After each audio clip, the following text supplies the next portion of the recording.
Beneath the pleasantly rolling Mendip hills in Somerset lies a thick layer of limestone.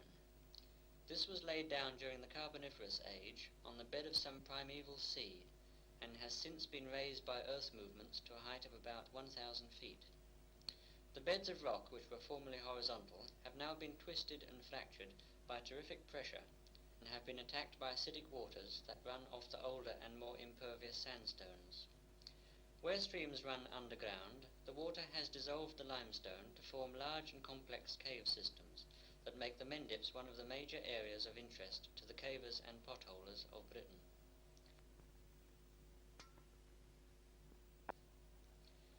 Beneath the village green, here at Priddy, runs the cavern known as Swildon's Hole, which is the largest and most complex swalit cave on Mendip. It is a cave much frequented by cavers of all types, from the Boy Scout and Youth Club parties, for whom the adventure is the thing, to the serious geologist, whose interest is largely, but seldom wholly, scientific.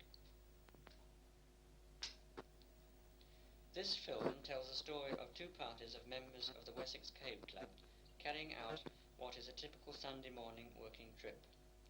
The larger party had decided to do a tourist trip of the first series and had been persuaded to carry out some equipment from a depot on their way out.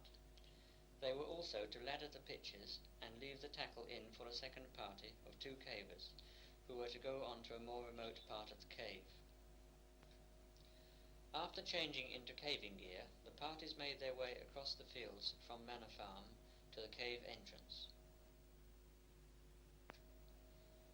Once inside the cave, it took some time for their eyes to become used to the darkness, after which the parties crawled from between large jammed boulders into a steeply descending streamway, bored through solid rock.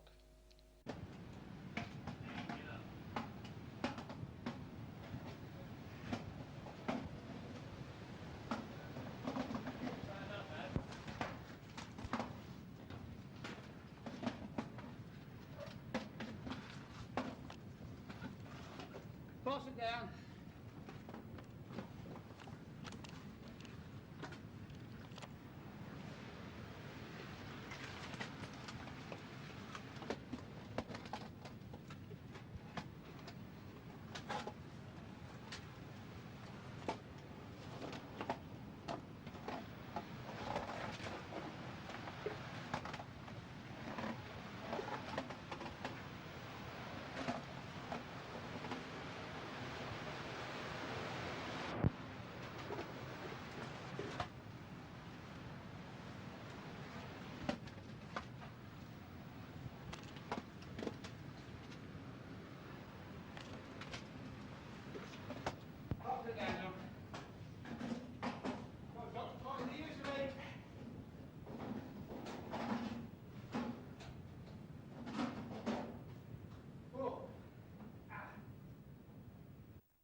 There are three main ways through the upper series of Swildons, and two of these meet here in the old grotto, one of the largest chambers.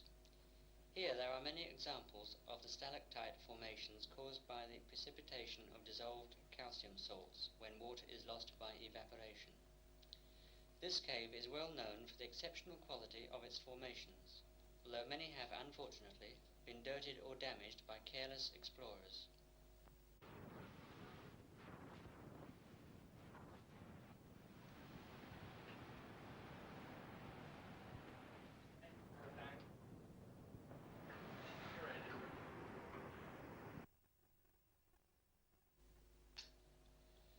Below the old grotto, the third route, the wet way, comes in, bringing the active stream from the surface. The stream then flows down the water rift and over the 40-foot pitch. Because of constrictions at the head of the pitch, this part of the cave fills to the roof in time of flood.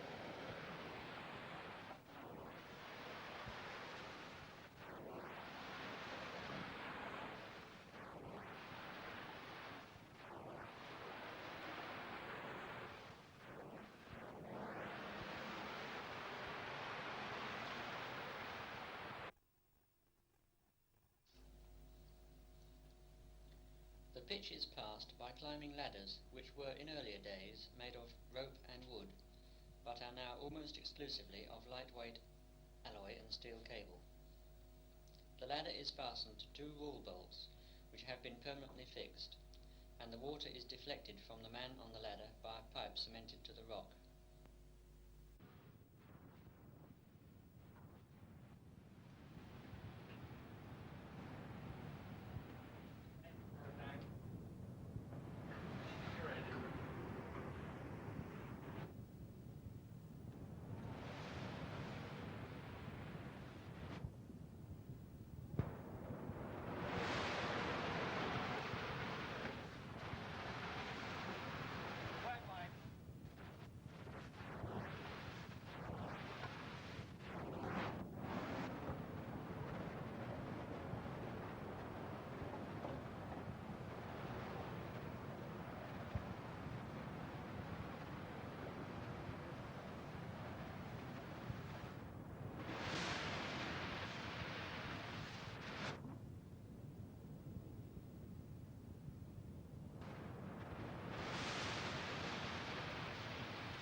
Below the 40-foot, the cave opens out, and it is mainly a walking trip down to the next obstacle, the 20-foot pot, which is passed in a similar manner to the 40-foot pot, but is much simpler, and the majority of cavers dispense with a lifeline.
two pools, known as the double pots, caused early explorers considerable difficulty.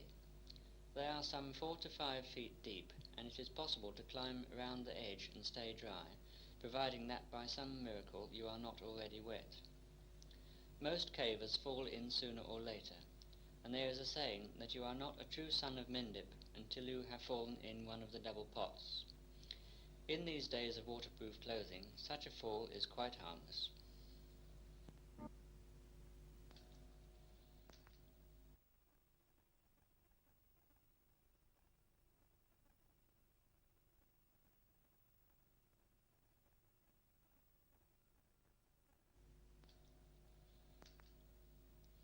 A traverse up the left-hand wall of the cave away from the streamway now brings the caver into Barnes Loop, one of the prettiest parts of the cave.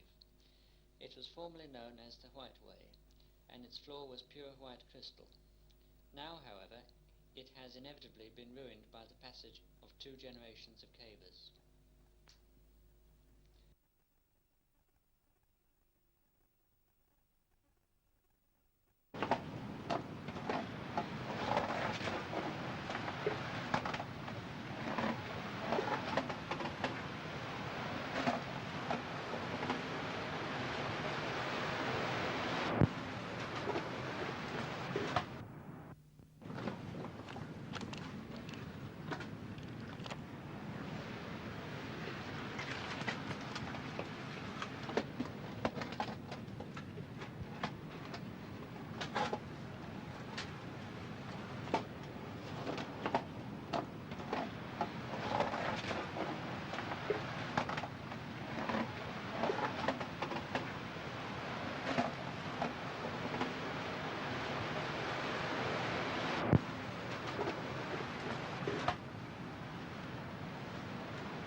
A steep drop of 10 feet brought the party back to the streamway and onto the first sump.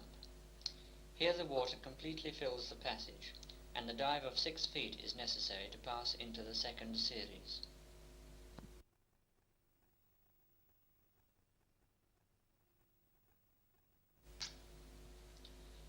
The rescue organisation had been working here on a breathing apparatus to bring an injured man through the sump, and a quantity of lead weights had been left behind.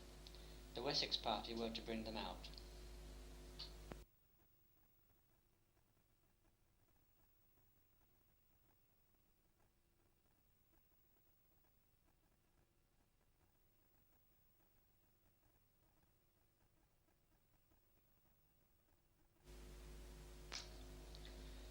While they were having a rest before returning with the weights, the other party arrived.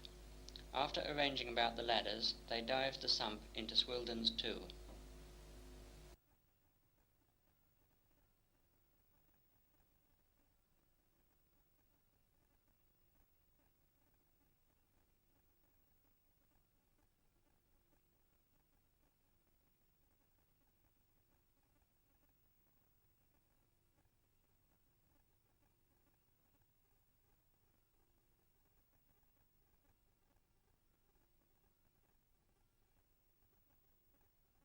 With the others safely through the sump, the main party move on out. The return journey uphill with the extra weight was somewhat more strenuous, and in places the bags had to be passed along from man to man.